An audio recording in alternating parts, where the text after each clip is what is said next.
The Indiana season may not have finished how a lot of IU fans would have liked, but there were certainly some bright spots throughout the course of the year. And they were right there, Jack. I know we were all kind of watching that final weekend, the matchup against Oregon in the Big Ten tournament.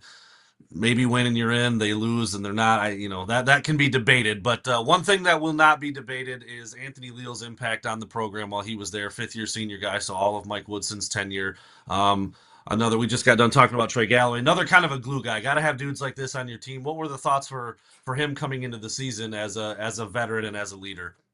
Yeah, I mean, he had an interesting career because I think going into this year, a lot of people maybe didn't really expect him to play a whole lot because Indiana had Miles Rice and Kanan Carlisle coming in, and then you were thinking you would bring Trey Galloway and guys like Luke Goody off the bench, and maybe you get more from Gabe Cupps, but he ended up being hurt. So, Leal really didn't play a whole lot at the start of the year, and then kind of built his role and became a really important piece by the end.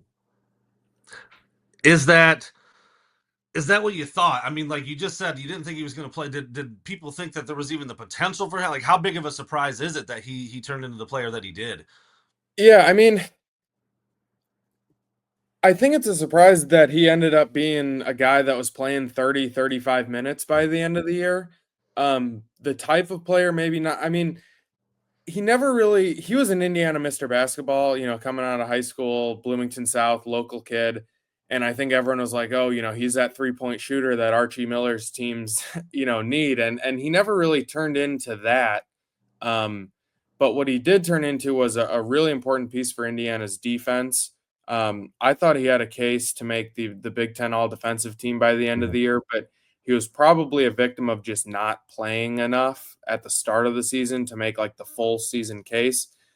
And it really sort of makes you wonder. Like, I I I don't envy Mike Woodson from the perspective of like, all right, he brought in these guys who are supposed to be much more talented than Anthony Leal and give him more of a scoring punch, and so he went with those guys early. And then when it didn't work out, he goes with Anthony Leal, who is much more reliable from the sense of he's going to defend the other team's best player really hard. He's not going to turn the ball over a lot. But then at the same time, he really doesn't give you much offensively. It really looked like he was out there not looking for his shot really ever. So it put more pressure on other guys offensively from that perspective. But at the same time, you didn't want to take him off the floor because he was arguably your best defender.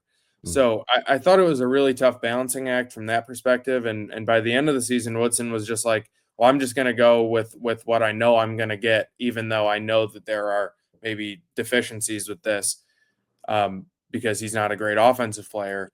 But at least I know what he's given me on the defensive end. I think his season ended kind of in kind of a sad way.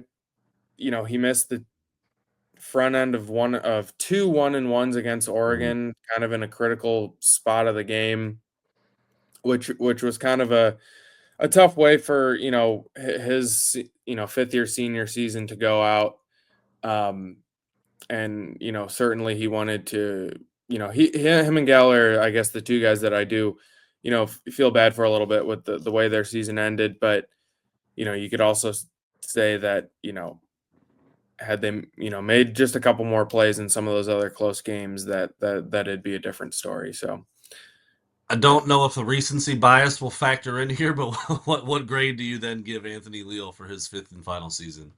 yeah, I went with a little bit lower than Galloway here. I was saying B minus. I think Leal is interesting because what you expect from him is it's not a B minus in terms of like who he is as a player. Obviously, he's not a star, but like what he does was very valuable. So I kind of had a tough time giving a grade with this one because you see he only averaged 3.3 points a game, and there's a lot of stats that don't really stand out. But Mm-hmm.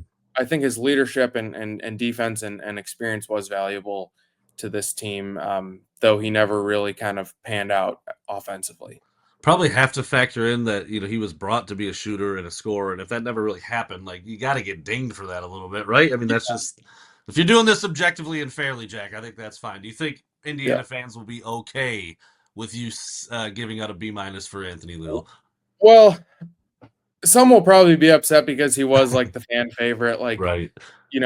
every starting lineup introduction, he gets the biggest cheers, and it's no knock. I mean, he was always a guy that you expected to play hard and was going to give it his all. It just, his game objectively did have some deficiencies that ended up hurting Indiana, I thought.